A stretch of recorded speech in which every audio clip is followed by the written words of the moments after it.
আমি জানি আমি খারাপ। তুমি কি কখনো জানতে চেয়েছো কেন তোমার কাছে ভালো হতে পারলাম না?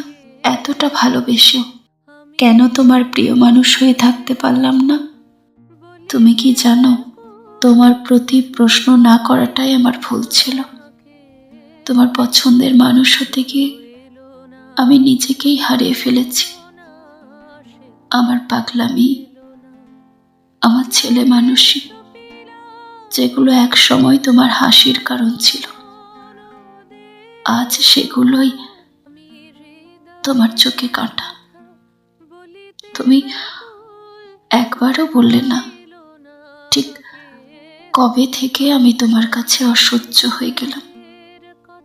তুমি কি সত্যি ভালোবেসেছিলে, নাকি ভালোবাসা এমন করেই ফুরিয়ে যায়?